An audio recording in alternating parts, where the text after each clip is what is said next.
Assalamualaikum warahmatullahi wabarakatuh. Nama saya Panji Prabusuda. Asal saya sebetulnya dari Institut Teknologi Bandung. Waktu itu S1 dan S2, kemudian S3 di Tokyo Institute of Technology di Tokyo. Dan saat ini saya sedang menjadi asisten profesor di universitas yang sama.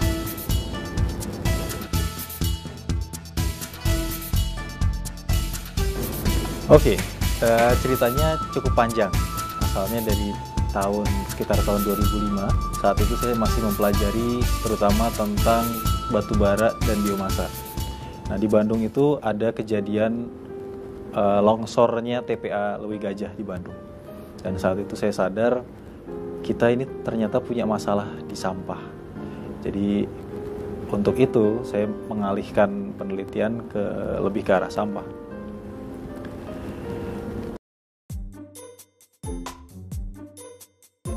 Idenya adalah sebetulnya mungkin teman-teman udah tahu lebih ke waste to energy. Jadi mengolah sampah menjadi energi. Entah itu energi langsung dalam bentuk listrik atau energi dalam bentuk bahan bakar.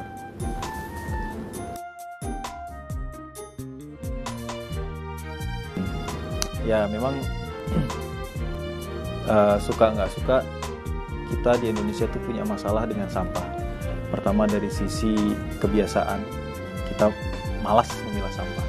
Sebetulnya semua manusia memang malas memilah sampah ya. Tapi terutama di Indonesia kelihatannya agak nggak mungkin kalau kita menyuruh masyarakat, kamu pilah sampah organik, plastik dan lain-lain.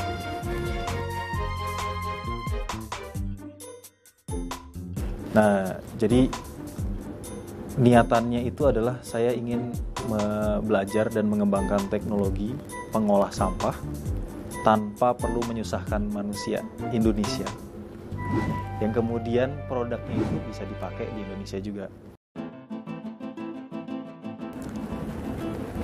Ada beberapa kubu dalam pengolahan sampah. Yang pertama itu biasanya dari Eropa, mereka lebih suka memilah sampah. Kemudian yang bisa dipakai ulang, reusable itu, mereka pakai ulang. So, mereka bisa recycle, mereka olah, kemudian mereka pakai ulang lagi. Yang tidak bisa dipakai ulang, seperti organik, itu mereka buat kompos. Tapi syaratnya satu, harus ada pemilahan di depan. Nah, kemudian ada sistem kedua, ini dipakai oleh negara-negara Asia Timur. Kayak Jepang, Korea, Singapura, Taiwan. Itu mereka pakai sistem insinerasi. Ini juga banyak dipakai di Amerika. Sistem insinerasi itu menghapus semua sampah dengan cara dibakar. Sisanya itu tinggal abu. Jadi misalkan dari 1 meter kubik sampah itu bisa dihilangkan 90%. Tinggal sisa abu sedikit saja yang kemudian ditimbun. Nah, satu contoh yang menarik itu di Singapura. Atau di Jepang juga ada. Kalau di Jepang tuh ada namanya Tokyo Bay kan. Nah, pasti pernah ke Odaiba kan. Odaiba itu tanah reklamasi. Isinya itu abu hasil pembakaran sampah di insinerator sekitarnya. Kalau lihat ada gedung-gedung dengan cerobong tinggi, bahkan kadang-kadang bentuknya bukan kayak cerobong. Itu sebenarnya insinerator. Abu hasil pembakaran itu buat nguruk itu, dan sekarang jadi mall-mall, dan bahkan kita bisa lihat pohon-pohon juga tetap bisa tumbuh di sini. Yang parah tuh di Singapura. Singapura itu abunya itu mereka pakai buat reklamasi tanah daerah Senoko, sehingga lahan mereka itu jadi makin luas. Jadi lahan luas negara Singapura itu akan semakin luas karena mereka terus memperlebar tanah mereka. Salah satunya dari abu pembakaran sampah tadi. Nah, Indonesia seperti juga banyak negara lain di dunia itu masih pakai sistem lama. Angkut, buang, tutup. Bahkan kadang-kadang nggak ditutup. Itu biasanya disebut landfill. Sistem yang baru tuh sanitary landfill. Jadi dia ditumpuk, tutup tanah, tutup tanah. Nah, sayangnya mulai sekitar tahun 2010-an itu landfill itu udah dilarang. Jadi bahkan negara-negara seperti Yunani, Amerika Serikat, di banyak negara Eropa pun mereka sekarang lagi kebingungan. Gimana nih kalau sampai landfill dilarang, masa kita harus insinuasi juga? Nah, di Jepang sendiri sih sebetulnya dari sisi sampah udah nggak masalah ya. Ya, buat teman-teman yang di Jepang pasti tahu lah, udah bisa dilihat, bisa dibilang habis lah sampahnya, karena semuanya dibakar. Dan udaranya tetap bersih. Teman-teman di Jepang juga tahu, udara di Tokyo itu bersih, jauh lebih bersih daripada Jakarta. Padahal sampahnya semua dibakar itu. Nah, kenapa?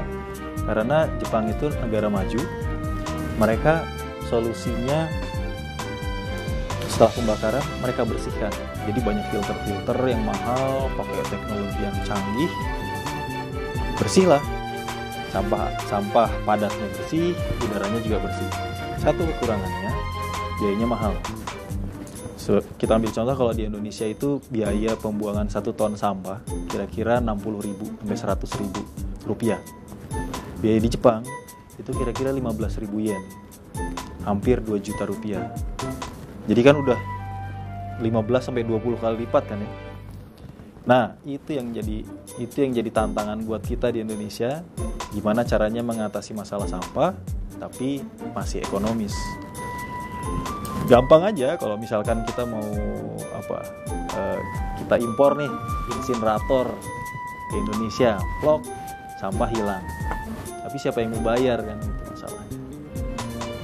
Nah, itu tantangan utama dalam teknologi pengolahan sampah sebetulnya. Buat saya, selain tantangan teknologi, artinya kemampuan kita memanufaktur alat gitu, ternyata ada tantangan sosial budaya. Kita masih punya sektor-sektor non formal seperti pemulung, pengepul, kemudian pelaku recycle plastik swasta. Nah, kalau sampai teknologi pengolahan sampah atau teknologi-teknologi lainnya dari Jepang dibawa ke Indonesia dan tidak memperhatikan hal-hal seperti ini, kita bakal membentur tembok yang amat sangat besar. Sebagai contoh, saya mau cerita pemulung. Pemulung itu perharinya bisa dapat sekitar 100.000. Per bulannya itu bisa 2,5 sampai 3 juta rupiah. Itu lebih besar daripada pegawai negeri tingkat standar lah ya. Daripada jadi pegawai negeri, lebih baik jadi pemulung, gajinya lebih besar. Nah, kalau sebagai contoh teknologi pengolahan sampah yang saya bawa ini saya paksakan datang ke Indonesia, bisa kebayang kan, demonstrasi, mungkin saya bakal ditimpuk oleh para pemulung.